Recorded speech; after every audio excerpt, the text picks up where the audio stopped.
19 men sat on the throne of the northern kingdom of Israel. 19 kings over roughly 210 years. And here's the part that should stop you cold. Not one of them, not a single one, is described as faithful. The biblical writers evaluated every king of Israel and every king of Judah based on their relationship with God's covenant. And when it came to the northern kingdom, the verdict was unanimous. 19 for 19. Every one of them did evil in the sight of the Lord. But this isn't just a list of bad kings. What the text gives us is a pattern. A slow-motion collapse stretching across 2 centuries. A story about what happens when the people of God trade the God who made them for the power that unmakes them. Because every king who sat on that northern throne answered the same question differently, and yet identically. Can you hold political power and hold on to God at the same time? And every one of them answered, no. But to feel how far they fell, you have to feel what they fell from. Go back.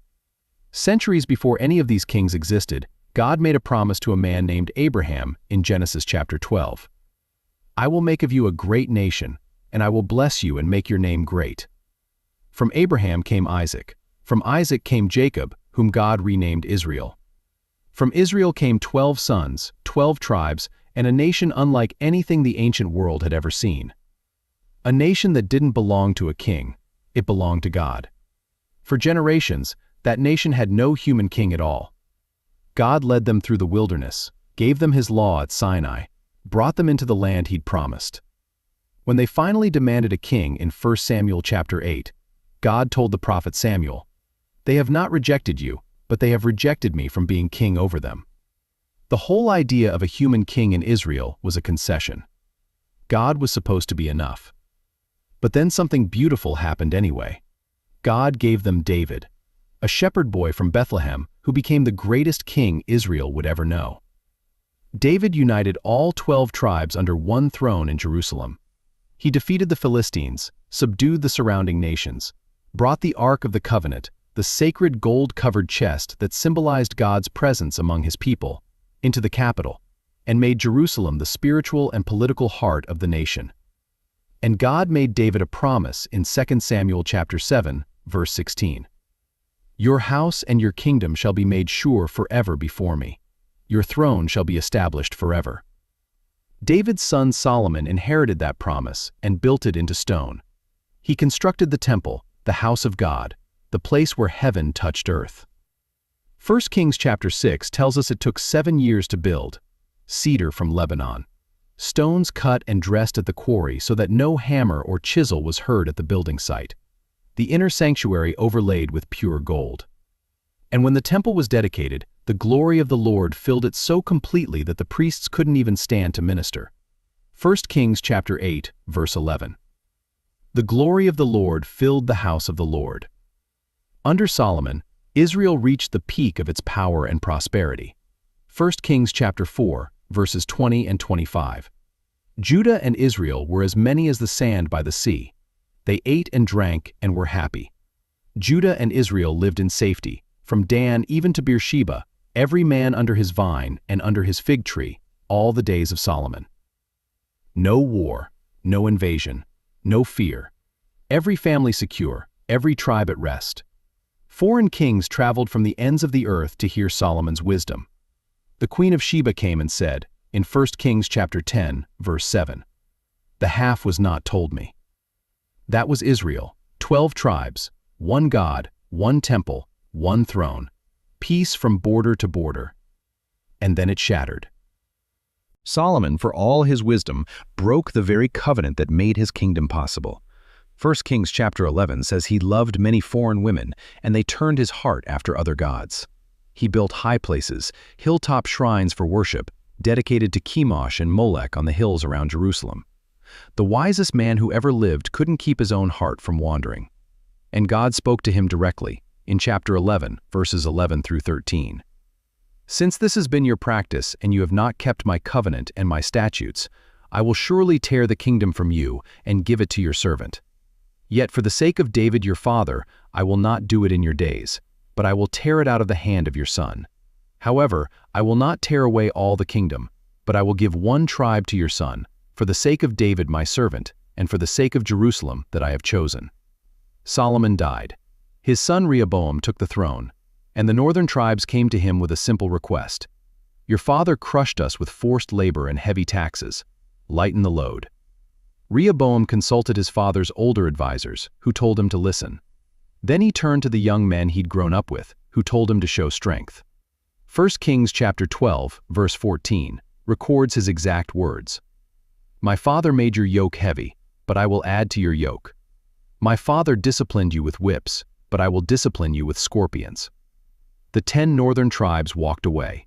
The kingdom that David built, the kingdom where every man sat under his vine and his fig tree, the kingdom whose temple was so full of God's glory the priests couldn't stand, split in two, and it would never be whole again.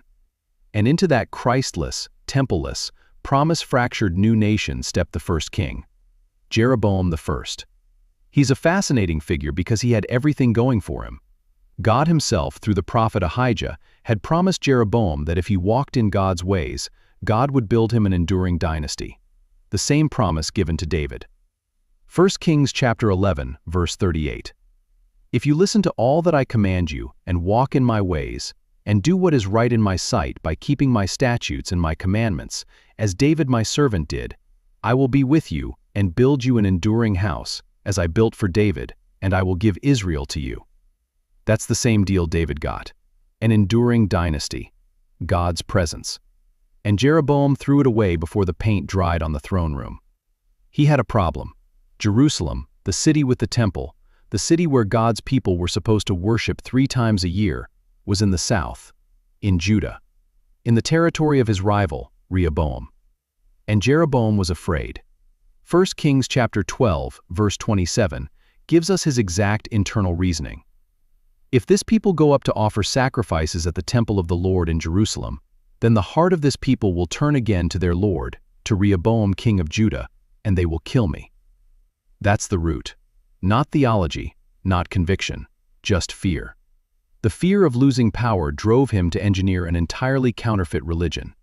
He built 2 golden calves, one in Bethel at the southern border of his kingdom, one in Dan at the northern edge, and told the people, "It is too much for you to go up to Jerusalem. Here are your gods, O Israel, who brought you up out of the land of Egypt." 1 Kings chapter 12, verse 28. Now if those words send a chill through you, they should. They're almost identical to what the Israelites said at the foot of Mount Sinai in Exodus chapter 32, verse 4, when Aaron made the golden calf in the wilderness. The biblical writer wants you to hear the echo. Jeroboam isn't just making a political calculation. He's replaying the worst moment in Israel's history. He's choosing the calf over the covenant all over again. And he went further. He established his own priesthood, appointing men who weren't from the tribe of Levi. In God's original design, only the Levites, the descendants of Jacob's son Levi, were authorized to serve as priests. This wasn't arbitrary, it was a safeguard. The priesthood wasn't a career anyone could choose. It was a calling, God assigned to one specific family to protect the integrity of worship. Jeroboam threw that out. Anyone who wanted the job could have it. He invented his own festival calendar, moving the feast from the 7th month to the 8th, a month, the text says in chapter 12, verse 33, of his own devising. New gods, new priests, new calendar. He rebuilt the entire system of worship from scratch, designed around his own needs, for his own survival. And the text delivers its verdict with a sentence that will haunt every chapter from here to the exile. "And this thing became a sin." That phrase, "the sins of Jeroboam the son of Nebat, who made Israel to sin," appears again and again through the books of Kings. It becomes the refrain, the measuring stick. Every king who follows is evaluated against Jeroboam's template. Did he walk in the ways of Jeroboam? The answer is always yes. Jeroboam reigned 22 years. He set the pattern. And the pattern was this: when you fear losing your grip on power, replace God with something you can manage. His son inherited the throne next. Nadab reigned just 2 years. The text gives him barely a paragraph. 1 Kings chapter 15, verse 26. "He did evil in the sight of the Lord, walking in the way of his father, and in his sin which he made Israel sin." That's the whole eulogy. He kept the golden calves. He maintained the counterfeit priesthood. And while his army was besieging a Philistine city called Gibbethon, a military officer named Baasha conspired against him, struck him down, and seized the crown. That's the first assassination in the Northern Kingdom. It won't be the last. Not even close. Baasha, the man who murdered his way onto the throne, did something immediately that tells you everything about the stakes of power in this kingdom. He wiped out every single member of Jeroboam's family. 1 Kings chapter 15 verse 29 says he did not leave Jeroboam any person who breathed. Total annihilation. This fulfilled a prophecy God had spoken through the prophet Ahijah against Jeroboam's house. But here's the irony that cuts like a blade. Baasha, the very man God used as an instrument of judgment against Jeroboam's dynasty, turned right around and committed the exact same sins. 1 Kings chapter 15 verse 34. He did evil in the sight of the Lord, walking in the way of Jeroboam, and in his sin which he made Israel sin. He reigned 24 years. And God sent a prophet named Jehu, not the famous king we'll meet later, but Jehu the son of Hanani, to deliver this message. In 1 Kings chapter 16 verse 2. Since I exalted you out of the dust and made you leader over my people Israel, and you have walked in the way of Jeroboam, and have made my people Israel sin, provoking me to anger with their sins, behold, I will utterly sweep away Baasha and his house. Can you feel the cycle forming? A man rises, a man sins. A prophet pronounces judgment. The house falls. And the next man in line does the exact same thing. Baasha's son Elah took the throne next. He reigned 2 years. And the way he died tells you something about the condition of the kingdom at this point. 1 Kings chapter 16 verse 9 says Elah was in Tirzah, the capital city, drinking himself drunk in the house of a man named Arza, who managed the royal household. While the king lay intoxicated in someone else's house, his own servant Zimri, commander of half the royal chariot force, walked in and killed him. Listen to the detail the Bible chose to preserve. The king is drunk, in someone else's house, while his army is in the field fighting. That's not just a death notice. That's a portrait of what happens when a throne has no moral foundation under it. And then came Zimri, whose reign lasted 7 days. 7. That may be the shortest reign of any king in the ancient Near East. Zimri murdered Elah, then immediately destroyed every male relative of Baasha's entire family, fulfilling the prophecy against Baasha's house. But when the army out in the field heard what happened, they proclaimed their commanding general Omri as king instead. Omri marched on Tirzah with the full army. And when Zimri saw the city was lost, 1 Kings chapter 16 verse 18 says he went into the citadel of the king's house and burned it over himself with fire and died. 7 days on the throne. And the text still pauses to note in verse 19, because of his sins which he sinned, doing evil in the sight of the Lord, walking in the way of Jeroboam. He managed to walk in the way of Jeroboam in 7 days. The gravitational pull of the pattern was that strong. Pause with me for a second here. 5 kings. 2 assassinations. 1 suicide. A dynasty erased twice. And the same phrase keeps beating through the text like a pulse. He walked in the way of Jeroboam. The golden calves at Dan and Bethel aren't an old mistake by now. They're a gravitational field. Every king gets pulled in. Every single one. The counterfeit worship Jeroboam invented out of fear became the default setting of an entire nation. And nobody could find the reset button. If you're seeing something in these texts you haven't noticed before, take a second and share this with someone. Subscribe, leave a comment, even one word makes a real difference, because that's genuinely how more people find this. Now things shift. The 6th king, Omri, was a military man who won a brief civil war against a rival named Tibni and consolidated power. He reigned 12 years. And here's where something remarkable happens. The Bible gives Omri about 6 verses. 1 Kings chapter 16 verses 23 through 28. Most of that is the standard formula. He did evil. He walked in the ways of Jeroboam. He sinned worse than all who were before him. But outside the Bible, Omri was a giant. He was so powerful on the international stage that the Assyrians, the dominant superpower of the ancient Near East, referred to the entire northern kingdom as Bit Humria, the house of Omri, for over a century after his death. Even when his dynasty was long gone, Assyrian records still called Israel by his name. A stone monument called the Mesha Stele, discovered in 1868 in modern Jordan, specifically names Omri as the Israelite king who conquered and oppressed Moab. That inscription, carved around 840 BC by King Mesha of Moab, is one of the most important archaeological finds ever made relating to the Bible.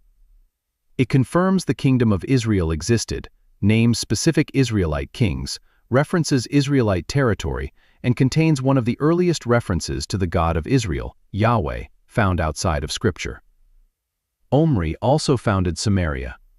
He purchased a hill from a man named Shemer, built an entirely new capital city on it, and made it the political center of Israel. The archaeological remains at Samaria reveal sophisticated ashlar masonry, large buildings, and the kind of architectural ambition that speaks of significant wealth and power. And the Bible barely notices. Because for the biblical writers, political success counted for almost nothing if a man had turned away from God.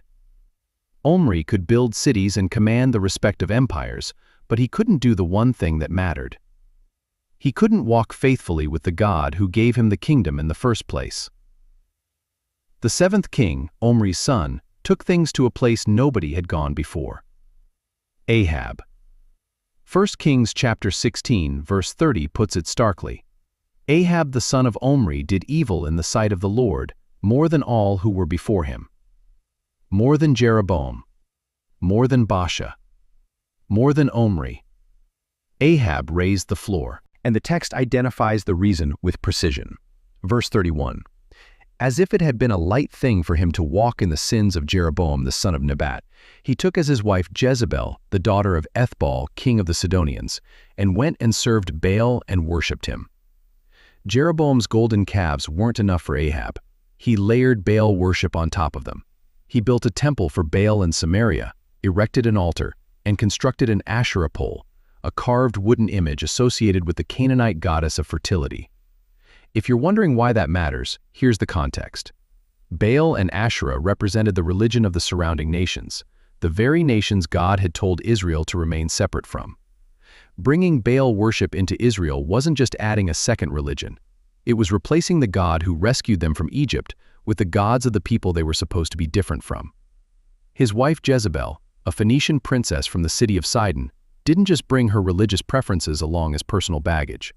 She launched a systematic campaign to eradicate the worship of Yahweh from the land entirely. She hunted down and murdered prophets of God. A man named Obadiah, who served in Ahab's own royal court, risked his life to hide 100 of God's prophets in 2 caves, 50 to a cave, and fed them bread and water in secret. Into that darkness, God sent Elijah. And the name Elijah, Eliyahu in Hebrew, means, "My God is Yahweh." His very name was the sermon.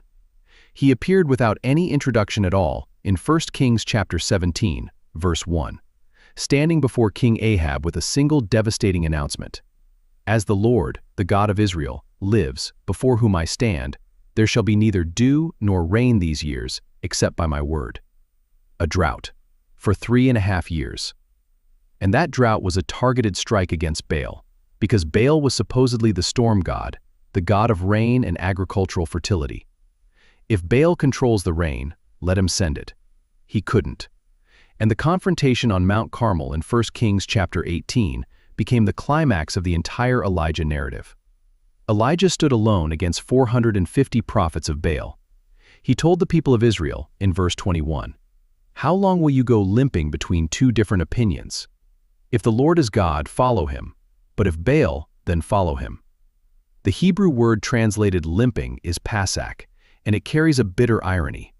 It echoes Pesach, Passover, the festival celebrating how God passed over the homes of the Israelites to save them in Egypt. The people who should have been celebrating the God who leaped over their doorposts to rescue them were instead limping between 2 altars, unable to commit to either one. The prophets of Baal cried out from morning until noon. Nothing. They cut themselves with swords and lances. Nothing.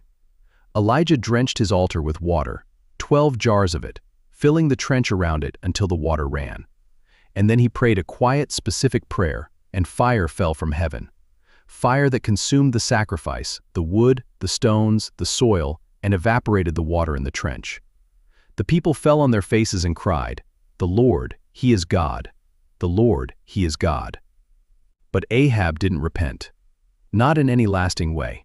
He went home and told Jezebel what happened, and she swore to kill Elijah by the next day. The cycle continued. And Ahab's story has one more moment that lays bare what the northern kingdom had become. A man named Naboth owned a vineyard next to the royal palace in Jezreel. Ahab wanted it for a vegetable garden. Naboth refused because the land was his family's inheritance, protected under God's law in Leviticus chapter 25, which said that ancestral land belonged to a family permanently and could not be sold away. Ahab went home and sulked like a child, lying on his bed, turning his face to the wall, refusing to eat. Jezebel found him there and said essentially, "Are you not the king of Israel? Get up and eat. I'll get you the vineyard." She forged letters in Ahab's name, arranged a public assembly, hired 2 worthless men to accuse Naboth of cursing God and the king, and had him stoned to death. Then she told Ahab the vineyard was his. Elijah met Ahab in that stolen vineyard with a word from the Lord that pierced through everything. In the place where dogs licked up the blood of Naboth, dogs will lick up your own blood. 1 Kings chapter 21, verse 19. Ahab reigned 22 years. He died in battle against Syria, struck by what the text calls a random arrow that found the narrow gap between the sections of his armor. 1 Kings chapter 22, verse 38 says, "When they washed his chariot at the pool of Samaria, the dogs licked up his blood, just as the word of the Lord had declared." After Ahab, his son Ahaziah took the throne. He reigned 2 years. And a single detail about his life captures the spiritual condition of the kingdom better than any summary could. He fell through a lattice in the upper room of his palace and was badly injured. And his first response, the instinctive move of a king of Israel, was to send messengers to inquire of Baal-zebub, the god of the Philistine city of Ekron, whether he'd recover. God sent Elijah to intercept those messengers on the road with a question that haunts every king on this entire list. 2 Kings chapter 1, verse 3. "Is it because there is no God in Israel that you are going to inquire of Baal-zebub, the god of Ekron?" Is it because there is no God in Israel? The question wasn't about God's absence. God was right there. Elijah was right there. The question was about the king's refusal to see it. Ahaziah died from his injuries, childless, and the throne passed to his brother. That brother was Jehoram, also called Joram, the last king from the dynasty of Omri and Ahab. He reigned 12 years, and the text offers him one sentence of faint credit. 2 Kings chapter 3, verse 2 says he removed the pillar of Baal that his father Ahab had made. He took one symbol down, but he still clung to the sins of Jeroboam, the golden calves, the counterfeit priesthood, the whole foundation. He peeled off one layer and left the rest standing, a picture of partial reform. And in the Bible's economy, partial reform is still failure. Jehoram was the man sitting on the throne when the entire house of Omri came crashing down. Because the 10th king changed the tempo of everything. Jehu. Back on Mount Horeb, in 1 Kings chapter 19, God had given Elijah 3 assignments. Anoint Hazael as king of Syria, anoint Jehu as king of Israel, and anoint Elisha as prophet in Elijah's place. The task of anointing Jehu eventually fell to one of Elisha's students. The young prophet found Jehu among his fellow military commanders at Ramoth-Gilead, pulled him into a private room, he poured oil on his head, and declared, "Thus says the Lord, the God of Israel, I anoint you king over the people of the Lord, over Israel." In the ancient world, pouring oil on someone's head was how you set them apart for a specific task from God. It was a visible, physical act that said, God has chosen you for this. You shall strike down the house of Ahab your master, so that I may avenge the blood of my servants the prophets, and the blood of all the servants of the Lord at the hand of Jezebel. Then, 2 Kings chapter 9 verse 10 adds, the young prophet opened the door and ran. He ran, because he knew what those words were about to unleash. Jehu drove his chariot toward Jezreel, where King Jehoram was recovering from battle wounds. A watchman on the tower spotted the approaching force and reported something the text preserves that tells you everything about who Jehu was. 2 Kings chapter 9, verse 20. The driving is like the driving of Jehu the son of Nimshi, for he drives like a madman. The Hebrew behind like a madman is bashigan, from the root meaning frenzy, wild abandon. Even from a distance, people could tell it was Jehu. Nobody else moved like that. He killed Jehoram with an arrow to the heart, in Naboth's vineyard, on the exact plot of ground where Ahab and Jezebel had committed their most infamous crime. He ordered the body thrown on that soil and said to his officer, "Remember how you and I were riding together behind Ahab his father when the Lord pronounced this judgment against him." Then he killed Ahaziah, the king of Judah who was visiting. Then he rode to the palace where Jezebel waited at the window, adorned and defiant, and ordered her thrown down. Her blood spattered the wall and the horses. When he sent servants to bury her later, the dogs had already consumed her body, leaving only her skull, her feet, and the palms of her hands.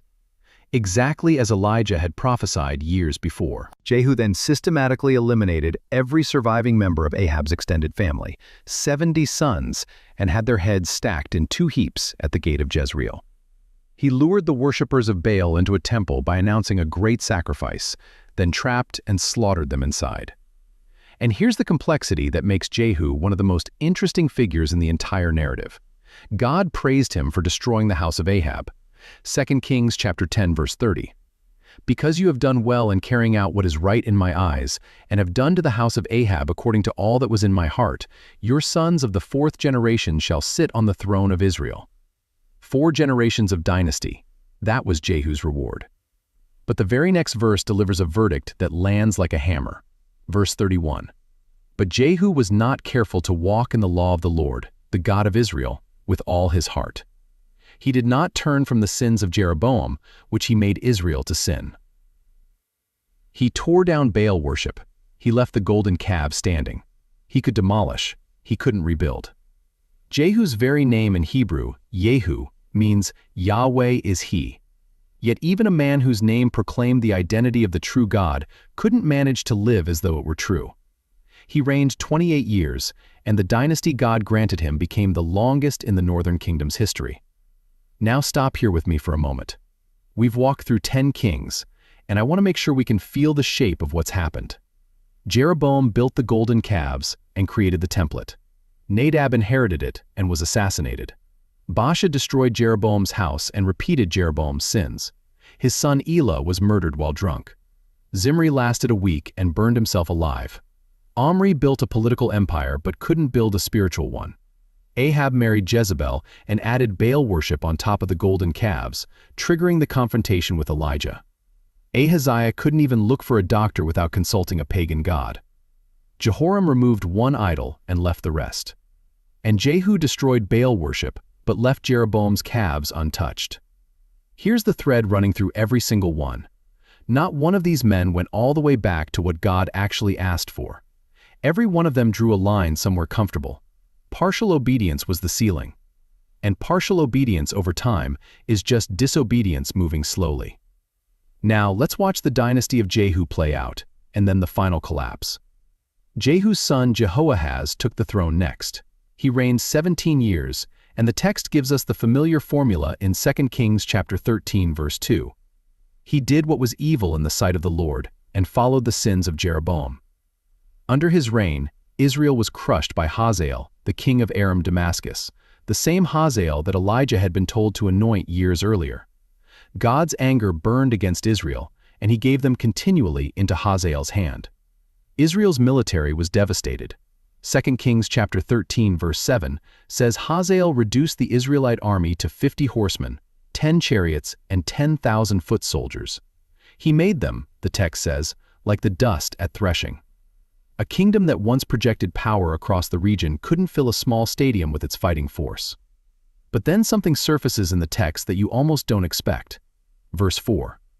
Then Jehoahaz sought the favor of the Lord, and the Lord listened to him, for he saw the oppression of Israel, how the king of Syria oppressed them. God heard, God saw.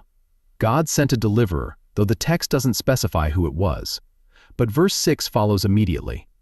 Nevertheless, they did not depart from the sins of the house of Jeroboam, which he made Israel sin, but walked in them. God answered the prayer. The people didn't change the behavior. That gap between crying out and actually turning around, that's the tragedy of the northern kingdom in a single verse. After Jehoahaz came his son Joash, also called Joash. He reigned 16 years. Same formula again. Evil in the sight of the Lord, sins of Jeroboam. But Jehoash had a personal encounter with the prophet Elisha that reveals something about the cost of half-hearted faith. Elisha was on his deathbed. The king came to him, weeping, and cried out the very words Elisha himself had cried when Elijah was taken up to heaven. My father, the chariots of Israel and its horsemen." 2 Kings chapter 13, verse 14. That echo tells you Jehoash understood, at least emotionally, what he was losing. Elisha told him to take a bow and arrows and shoot through the eastern window, which he did. Then Elisha told him to take the remaining arrows and strike the ground. The king struck 3 times and stopped, and Elisha was furious. 2 Kings chapter 13, verse 19. You should have struck 5 or 6 times. Then you would have struck down Syria until you had made an end of it. But now you will strike Syria only 3 times. 3 strikes, 3 victories, no more. The king's restraint wasn't humility. It was the same half-commitment that plagued every ruler in this kingdom. God was offering full victory, and Jehoash settled for a fraction. That's what 200 years of golden calf compromise does to your instincts. You forget that God means what he offers. The 13th king was Jeroboam II, and he's one of the most paradoxical figures in the entire record.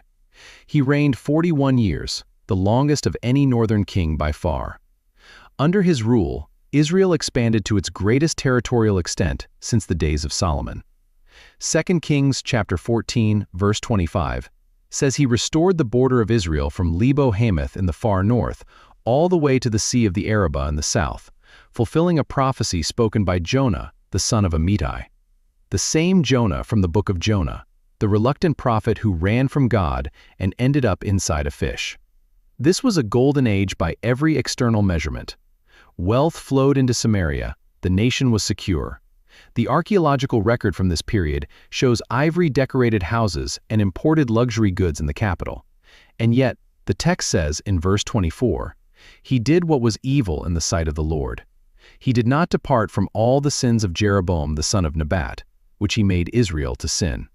But listen to what God says about why he allowed this prosperity despite the unfaithfulness. Verse 26. For the Lord saw that the affliction of Israel was very bitter, for there was none left, bond or free, and there was none to help Israel. And the Lord had not said that he would blot out the name of Israel from under heaven, so he saved them by the hand of Jeroboam, the son of Joash. Read that slowly. God saved Israel through a wicked king. Not because they deserved it, not because they'd changed, because he saw their suffering, and he hadn't yet resolved to end them, because his mercy still had room. The prophets Amos and Hosea were preaching during this exact period, and their message was devastating. The prosperity you're enjoying is not a sign of God's approval. It's the last deep breath before the collapse. Amos chapter 6 verse 1. Woe to those who are at ease in Zion, and to those who feel secure on the mountain of Samaria. The party was almost over. Almost nobody at the party could tell. And then the dynasty of Jehu expired, exactly on schedule. God had promised 4 generations: Jehu, Jehoahaz, Jehoash, Jeroboam II. 4. And the 5th, Zechariah, Jeroboam's son, the 14th king, lasted 6 months, half a year. After his father's 41 years of stability, the kingdom shattered overnight. 2 Kings chapter 15, verse 10. Shallum the son of Jabesh conspired against him and struck him down before the people and killed him and reigned in his place. Public assassination. The clock God set for Jehu's dynasty ran out to the hour. The 15th king, Shallum, the man who killed Zechariah, lasted exactly 1 month. 30 days on the throne before a man named Menahem marched from Tirzah to Samaria and cut him down. The kingdom had entered a phase where thrones changed hands faster than seasons changed weather. Menahem, the 16th king, reigned 10 years. He was the first king of Israel who managed to hold onto the throne for a meaningful period since Jeroboam II, but the price was brutal. The text preserves a detail about his rise to power that is genuinely horrifying.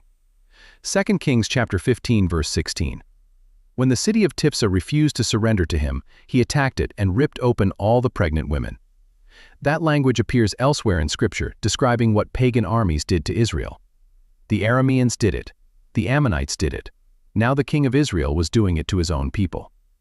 This is what the spiral looks like at the bottom. Menahem is also the king who brought Assyria directly into Israel's story. 2 Kings chapter 15 verse 19 records that Pul, king of Assyria, which was the throne name of Tiglath-Pileser III, invaded the land. And Menahem's response wasn't to seek God, it was to pay. He gave Assyria 1,000 talents of silver, roughly 37 tons, to buy their support and keep himself on the throne. In the ancient world, a smaller kingdom paid tribute, essentially protection money, to a larger empire in exchange for not being invaded. It was the ancient equivalent of paying a bully to leave you alone. Menahem extracted the money by taxing every wealthy man in Israel 50 shekels of silver each, which tells us there were about 60,000 men of means in the kingdom at that point. Assyrian records independently confirm this tribute. An inscription from Tiglath-Pileser's own palace, discovered at the ancient city of Nimrud in modern Iraq, names Menahem of Samaria among the kings who paid him tribute. The Hebrew word for Menahem's name, Menachem, means comforter or consoler, a name full of tenderness, worn by a king who brought nothing but terror. He died of natural causes, one of the very few northern kings to die in bed, and his son inherited his compromised throne. That son, Pekahiah, the 17th king, lasted 2 years.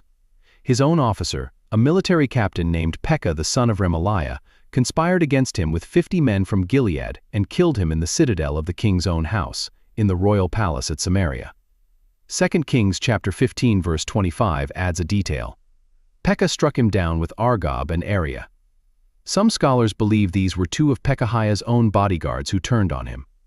If so, the king was killed by the very men assigned to keep him alive. Pekah, the 18th king, reigned for 20 years, though some scholars believe his reign overlapped with Menahem's as a rival king in the Transjordan region. What's undisputed is what happened during his time. Tiglath-Pileser III of Assyria invaded again, and this time it wasn't about tribute. This time it was about territory. 2 Kings chapter 15 verse 29. In the days of Pekah king of Israel, Tiglath-Pileser king of Assyria came and captured Ijon, Abel-Beth-Maachah, Genoa, Kadesh, Hazor, Gilead, and Galilee, all the land of Naphtali, and he carried the people captive to Assyria. Whole regions gone. Entire tribal territories emptied. The people of Naphtali, Zebulun, and the Transjordan deported to distant Assyrian provinces. This wasn't a warning anymore. This was the beginning of the end. The Assyrian war machine was methodically consuming the northern kingdom, one province at a time. Pekah tried to form an alliance with Syria against Assyria, a coalition that also tried to force the southern kingdom of Judah to join them.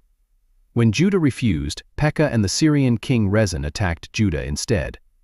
This is the crisis described in Isaiah chapter 7, when God sent Isaiah to King Ahaz of Judah with a promise about a future deliverer, a child who would be born as a sign of God's faithfulness. The virgin shall conceive and bear a son. A prophecy that pointed centuries forward to the coming of the Messiah, the ultimate king God would send. The northern kingdom's foreign policy was so disastrous that it triggered a chain of events producing one of the most important prophecies in all of Scripture.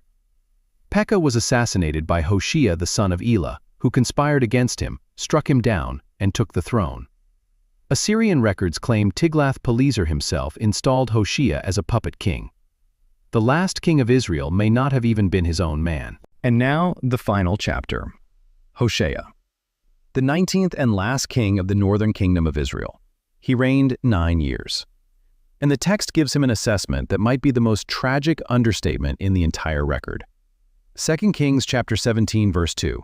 He did what was evil in the sight of the Lord, yet not as the kings of Israel who were before him.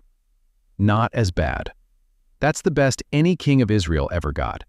The highest praise the biblical writers could offer the best of the 19 was, he wasn't quite as terrible as the rest. And his name, Hoshea in Hebrew, means salvation. It's the same root as the names Joshua and Jesus, the Hebrew verb yasha, to save, to deliver, to rescue. A king named Salvation presided over the final destruction. According to a tradition preserved in rabbinic literature, Hoshea actually removed the border blockades that previous kings had maintained on the roads to Jerusalem, finally giving the Israelites the freedom to travel south and worship at the temple if they chose. He lifted the barrier. And the people still didn't go. They'd been shaped by Jeroboam's system for so long that when the cage door finally opened, nobody walked out. Hoshea tried to play both sides of the geopolitical chessboard. He submitted to Shalmaneser V of Assyria and paid tribute, but then secretly sent envoys to Egypt, looking for a military alliance to throw off the Assyrian yoke. When Assyria discovered the betrayal, Shalmaneser imprisoned Hoshea and besieged Samaria for 3 grueling years. In 722 BC, the capital fell. 2 Kings chapter 17, verses 6 through 7. The king of Assyria captured Samaria and carried Israel away into exile to Assyria, and settled them in Hala and Habor on the river of Gozan, and in the cities of the Medes.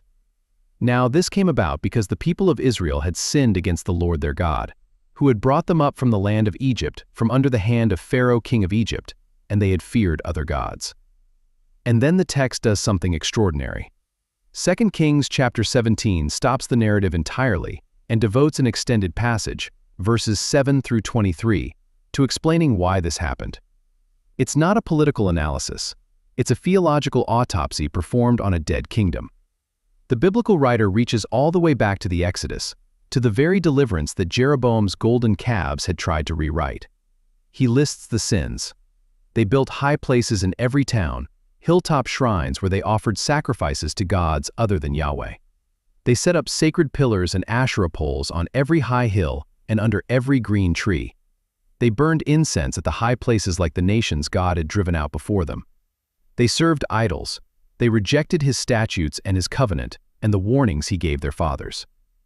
And verse 13 says this, "Yet the Lord warned Israel and Judah through all his prophets and every seer, saying, 'Turn from your evil ways and keep my commandments, my statutes according to all the law which I commanded your fathers, and which I sent to you through my servants the prophets.'" They wouldn't listen. Verse 14, "But they stiffened their necks like their fathers, who did not believe in the Lord their God." And verse 22 brings the entire arc full circle. The people of Israel walked in all the sins which Jeroboam committed. They did not depart from them until the Lord removed Israel from his sight, as he had spoken through all his servants the prophets. So Israel was carried away from their own land to Assyria until this day. It started with Jeroboam's golden calves. It ended with Assyrian deportation. 210 years, 19 kings, and the golden calves were still standing when the lights went out. So let me draw the full picture one final time. Jeroboam invented a counterfeit religion out of fear, and every king who followed inherited his template. Baasha and Zimri destroyed dynasties but repeated the pattern. Omri built a political powerhouse the Bible barely acknowledged. Ahab and Jezebel added Baal and provoked Elijah. Jehu demolished Baal worship but left the calves untouched. Jeroboam II presided over a golden age that God himself said was mercy, not reward. And after him, 6 kings in rapid succession, 4 of them assassinated, 1 a puppet of Assyria, watched the kingdom disintegrate territory by territory until Samaria fell, and the people were scattered to the far corners of the Assyrian Empire. That's the whole sweep. 2 centuries of the same question answered the same way. Can you hold power and hold on to God? No. Not one of them could. So what stays with you after walking through all 19? The pattern that consumed the northern kingdom, trading faithfulness for control, convenience, and political survival, didn't die with Hoshea. And the reason it didn't die is because it was never really about golden calves. It was about fear. Jeroboam didn't hate God. He was terrified of losing his grip on the throne. So he engineered a version of worship he could manage. And that managed version became the norm. The norm became the culture became the cage. By the time Hoshea sat on the throne, 2 centuries later, the system was so entrenched that even when he opened the roads to Jerusalem, nobody walked them. That's how spiritual compromise works. The first generation chooses it, the second generation inherits it, the third generation doesn't even know there was ever anything else. And then there's something hiding beneath the whole list that makes it deeply personal. God kept sending prophets. A prophet, in the biblical world, wasn't someone who predicted the future.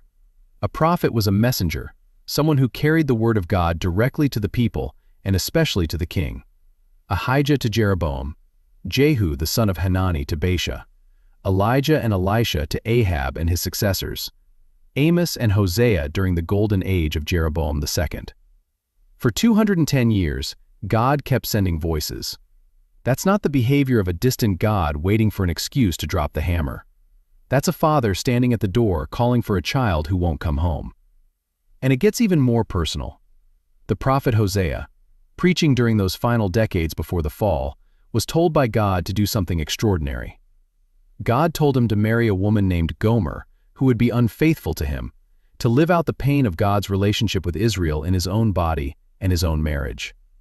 Every time Gomer left, Hosea went after her. Every time she betrayed their covenant, he brought her back. Because that's what God was doing with Israel. And through Hosea, God said something that cracks open this entire story. Hosea chapter 11, verses 1 and 3 through 4 come first. When Israel was a child, I loved him, and out of Egypt I called my son. It was I who taught Ephraim to walk, taking them by the arms. I led them with cords of kindness, with the bands of love. I was to them like those who lift infants to their cheeks. I bent down to them and fed them. That's God describing himself as a parent, teaching a toddler to walk, lifting a baby to his cheek, bending down to feed a child. And then verse 8, "How can I give you up, O Ephraim? How can I hand you over, O Israel? How can I make you like Admah? How can I treat you like Zeboim?" Admah and Zeboim were 2 ancient cities destroyed alongside Sodom and Gomorrah, wiped off the face of the earth for their wickedness. God is saying, "How can I do to you what I did to them?" My heart recoils within me. My compassion grows warm and tender. The Hebrew verb behind recoils is nepak, and it means to be overturned, to be turned upside down, to be completely transformed from the inside out. The same Hebrew root hapak is used in Deuteronomy chapter 29 to describe the overturning of Sodom and Gomorrah, their total destruction. God is using the language of destruction to describe what's happening inside his own heart. Instead of overturning his people like Sodom, his heart is the thing that overturns. His compassion is the thing that breaks open, turns inside out, becomes so fierce it refuses to let go. And the Hebrew word for compassion there, rachamim, comes from the word rechem, which means womb. It's a word rooted in the most primal kind of love a mother has for the child she carried. God's rachamim for Israel is the love of a mother who chooses not to stop loving, no matter what the child does. That's the voice behind the list. Behind 19 kings who walked away, there's a God whose own heart was overturning at the thought of losing them. The kings said no, one after another, for 200 years, and God kept asking. Now let me show you something that only becomes visible when you step back from the full sweep. The Hebrew word for king, melech, comes from the verb malach, to reign, to rule. And there's a striking similarity between melech, king, and malach, the Hebrew word for angel, which literally means messenger. A king in Israel was supposed to be something very specific, God's representative on earth. He was meant to carry God's authority and reflect God's character to the people. He was supposed to point beyond himself to the true Melech, the God who actually ruled. Instead, 19 kings pointed to golden calves and foreign gods and their own survival. They used the throne to serve themselves when the throne was always meant to serve God. And that reframes something the rest of Scripture says about a very different kind of king. The kingdom fell. The people were scattered across the Assyrian Empire and largely absorbed into the nations around them. The 10 northern tribes were carried into cities they'd never heard of, in lands where nobody spoke their language or knew their God. It looked, to anyone watching, like the end of their story. Like the promise God made to Abraham, "I will make of you a great nation," had finally expired. But it wasn't over, because the God of this story doesn't write endings. He writes the next chapter when everyone else has closed the book. Centuries later, a man from the line of David, from the southern kingdom of Judah that survived, stood in the old northern territory, in Galilee, in the land of Zebulun and Naphtali, the very regions Tiglath-Pileser had emptied of their people, and began to preach. Matthew chapter 4, verse 16, quoting the prophet Isaiah. The people dwelling in darkness have seen a great light, and for those dwelling in the region and shadow of death, on them a light has dawned. Jesus began his public ministry in the land of the lost tribes. That wasn't a coincidence, it was a statement. The God who sent prophets for 200 years had finally sent his son. And this king was different from all the others. Where Jeroboam held on to power at the cost of truth, this king let go of all power to embody truth. Philippians chapter 2, verses 6 through 8. Though he was in the form of God, he did not count equality with God a thing to be grasped, but emptied himself by taking the form of a servant, being born in the likeness of men. And being found in human form, he humbled himself by becoming obedient to the point of death, even death on a cross. Where 19 kings grasped for control, this king opened his hands. Where 19 kings chose their own thrones, this king chose a cross. Based on everything we've just walked through, here's where the biblical text lands. The answer to the question every northern king failed isn't try harder to hold on to both power and God. The answer is that you were never meant to hold God at all. He's the one who holds you. Every king who tried to manage God, control the worship, build a system they could direct, discovered that you can't cage the God of Israel in a golden calf. But you can let him carry you like he carried Israel out of Egypt, like he taught Ephraim to walk, like he lifted infants to his cheek. That's the kind of king he is. Not a Melech who demands your tribute, but a Melech who bends down to feed you. Here's the thing about this story that I can't shake. We started in a garden of peace, every man under his vine and his fig tree in Solomon's kingdom, and we ended in Assyrian exile, scattered and forgotten. The distance between those two places is exactly the distance of one repeated choice. Do I trust God's way, or do I build something I can control? Jeroboam chose control, and every king after him inherited that choice without even knowing they were making it. But tucked inside the darkest part of the narrative, in God's words through Hoshea, is a confession from the heart of God himself. My heart recoils within me. My compassion grows warm and tender. Even at the end, even when judgment was inevitable, God's love was louder than his anger. And there's something else that stays with me, something woven into the story of Elisha and King Jehoash. When the king struck the ground 3 times and stopped, Elisha was furious, not because 3 victories were bad, but because God had offered everything, and the king settled for a fraction. That's not just a story about an ancient king and a dying prophet. That's a mirror. How often do we take 3 strikes when God is offering 5 or 6? How often do we draw a line somewhere comfortable and say, that's far enough, when God is saying, keep going, there's more? But maybe the part that cuts deepest is what happened at the very end. Hoshea, the last king, removed the barriers. He opened the road to Jerusalem, and nobody went. After 2 centuries of the golden calves, the people of Israel didn't even recognize freedom when it arrived. The cage door opened, and nobody moved. That's not just an ancient story.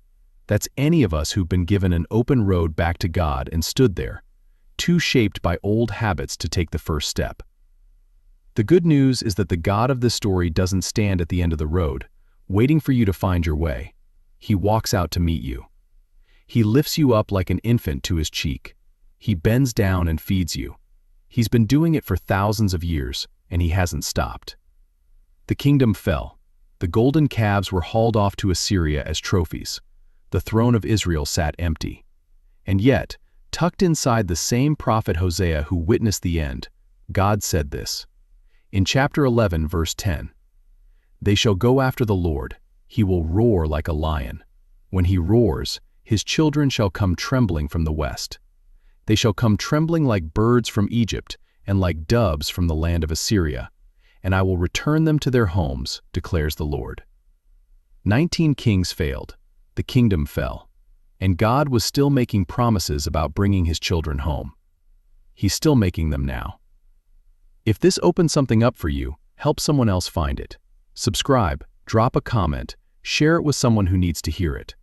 That's genuinely how Deep Made Simple reaches more people, and that's how we keep spreading the word together. Pray for us. God bless you.